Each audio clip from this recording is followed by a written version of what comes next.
തിരുവനന്തപുരത്ത്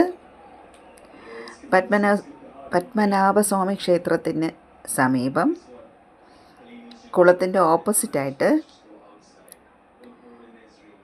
ഒരു ബാലകൃഷ്ണസ്വാമി ക്ഷേത്രമുണ്ട്. ഇന്നലെയാണ് ഞാൻ അവിടെ ആദ്യമായിട്ട് പോകുന്നത്. ഇന്നും പോയി. എന്നും പോകണമെന്ന് ആഗ്രഹമുണ്ട്. എന്തൊരു നല്ല ക്ഷേത്രമാണെന്നറിയാമോ? അവിടെ ഗണപതിയുണ്ട്, ഹനുമാൻ സ്വാമിയുണ്ട്, അയ്യപ്പനുണ്ട്, മുരുകനുണ്ട്. മെയിൻ പ്രതിഷ്ഠ ശ്രീകൃഷ്ണനാണ്. കുഞ്ഞ് കൃഷ്ണൻ. അതാണല്ലോ ബാലകൃഷ്ണസ്വാമി ക്ഷേത്രം എന്ന് പറയുന്നത്. ഈ കുഞ്ഞ് കൃഷ്ണൻ്റെ ഓപ്പോസിറ്റായിട്ട് ഒരു വേറെ ഒരു ഗ്ലാസ് ഇട്ട ഒരു റൂം പോലെ, അതിനകത്ത് രാധാദേവിയുണ്ട്. എത്ര ഭംഗിയായിട്ടാണ് രാധാദേവിയെ ഒരുക്കിയിരിക്കുന്നത്. സാരിയൊക്കെ ഉടുത്ത് ആഭരണങ്ങളും പുഷ്പങ്ങളുമൊക്കെ ചൂടി വളരെ മനോഹരമായിട്ടിരിക്കുന്നു. ആദ്യമായിട്ടാണ് ഇങ്ങനെ ഒരു ക്ഷേത്രത്തിൽ ഞാൻ പോകുന്നത്.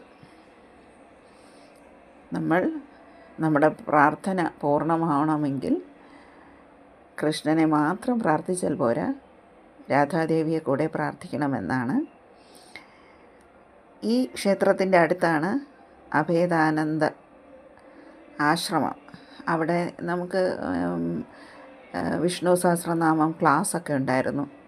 ഫ്രീ ക്ലാസ്സായിരുന്നു 3 ദിവസം. അതുപോലെ ഫ്രീ ഫുഡൊക്കെ ഉണ്ടായിരുന്നു. കൊച്ചു കുട്ടികൾ മുതൽ മുതിർന്നവർ വരെ ഉണ്ടായിരുന്നു. എനിക്കതിനുള്ള ഭാഗ്യമുണ്ടായി. ഇപ്പോഴാണ് മനസ്സിലാക്കുന്നത് ഞാൻ തെറ്റാണല്ലോ പഠിച്ചുകൊണ്ടിരുന്നതെന്ന്.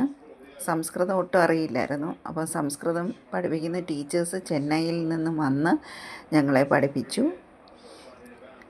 ഇനിയും എനിക്കത് പഠിച്ച് താറമാക്കാനുണ്ട്. വിഷ്ണു സഹസ്രനാമം വായിച്ചാൽ അതിൻ്റെ ബെനിഫിറ്റ്സ് ഒരുപാടാണ്. എണ്ണിയാൽ തീരാത്തത്ര ബെനിഫിറ്റ്സാണ്. ഇന്ന് ഈ ബാലകൃഷ്ണനെ തൊഴാൻ ചെന്നപ്പോൾ ഞാൻ കണ്ട കാര്യം, ഇടത്തെ കയ്യിൽ ഓടക്കുഴലും വലത്തെ കയ്യിൽ വെണ്ണയും പിടിച്ചുകൊണ്ട് നിൽക്കുന്നതാണ്. അതുപോലെ തന്നെ ആ കുഞ്ഞി കാലുകളിലോട്ട് ഞാൻ നോക്കിയപ്പോൾ കണ്ടത് നല്ല ഭംഗിയുള്ള സ്വർണ്ണ കൊലുസ് ധരിച്ച് നിൽക്കുന്നതാണ്. ഇന്നലെ ഞാൻ അതൊന്നും കണ്ടില്ല. കിരീടം വെച്ചിട്ടുണ്ട്. കിരീടത്തിൻ്റെ മുകളിലായിട്ട് താമര, യഥാർത്ഥത്തിലുള്ള താമരയും വെച്ചിട്ടുണ്ട്. എനിക്ക് ഇനിയും പോകണം ആ ക്ഷേത്രത്തിൽ. Thank you.